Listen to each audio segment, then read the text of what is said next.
Yes, ready, start. On behalf of the Indian National Commission and myself, I extend a very cordial welcome to Mr. Border Director General of UNESCO on occasion of his first official visit to India.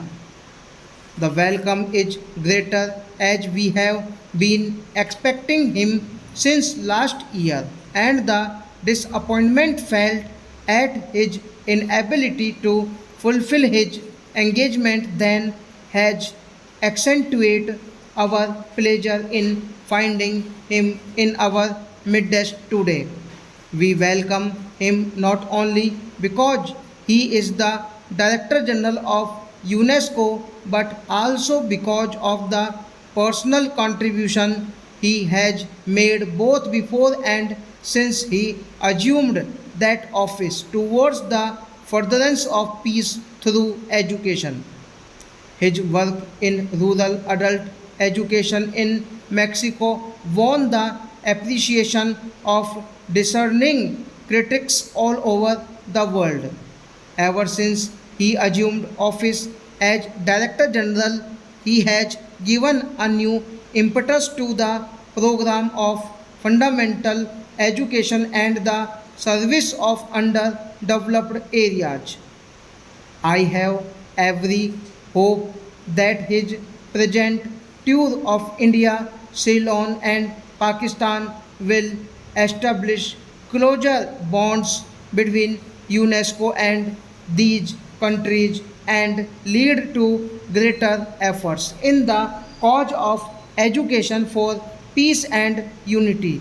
UNESCO is one of the specialized agencies of UNO which was established to achieve international unity and peace. We must, however, confess that world unity on the political plane is still a distant goal.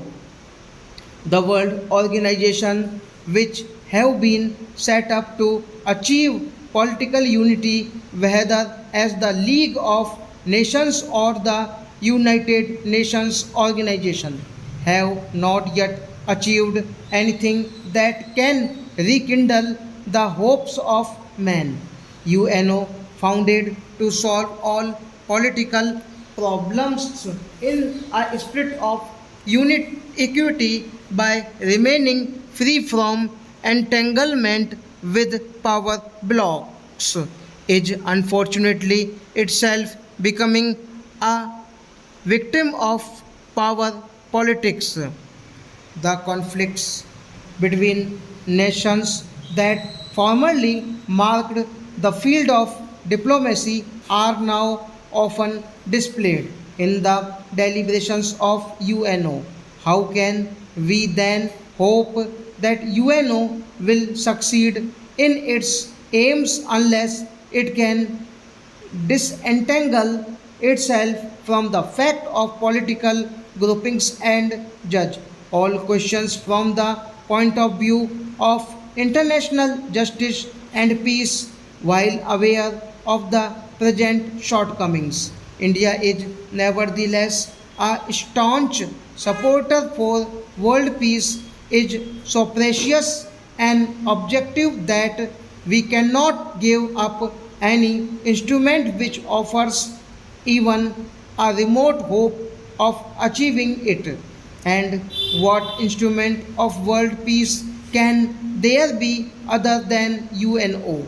If therefore in this troubled world we can find any gleam of hope for unity and peace, it can be only through the activity of UNESCO. UNESCO rightly recognizes that all conflicts originate in the minds of men, and hence it is in the minds of men that the bastions of peace must be built.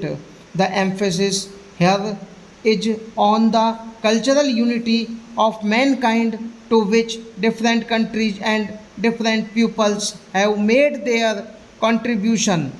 In UNESCO, one may therefore forget the clashes of take success and live in an atmosphere where representatives who oppose one another in UNO can cooperate in creative effort. I may cite as an instance the political differences which have divided our country from South Africa.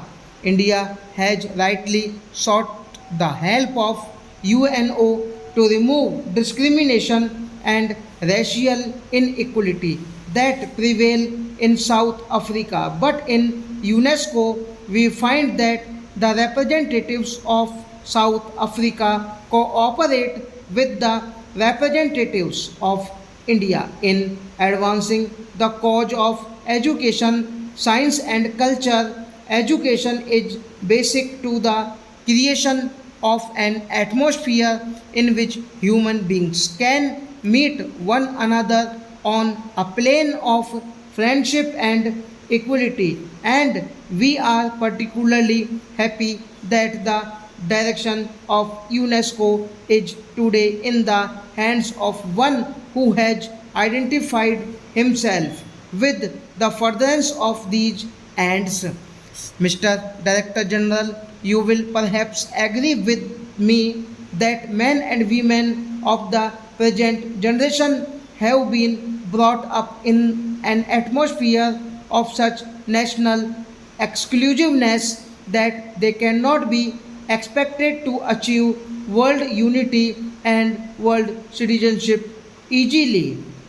They have been trained to think on lines which make it difficult to transcend the limitations of peace, class, or nationality. If therefore we are to achieve world unity and all agree that without such unity, the future of mankind is dark. All our efforts must be concentrated to educate the future generations for world citizenship.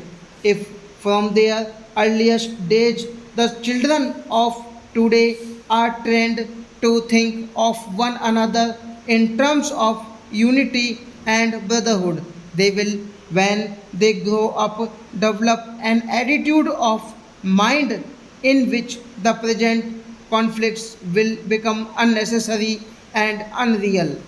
I also hope, Mr. Director General, that you will agree with me that for achieving this and the entire method of teaching history and geography in schools must be changed. Till this has been done, there can be no hope of achieving a real unity of purpose among the pupils of the world, and without such unity, there can be no world citizenship. The way in which we teach history and geography today very much militates against this objective. Stop.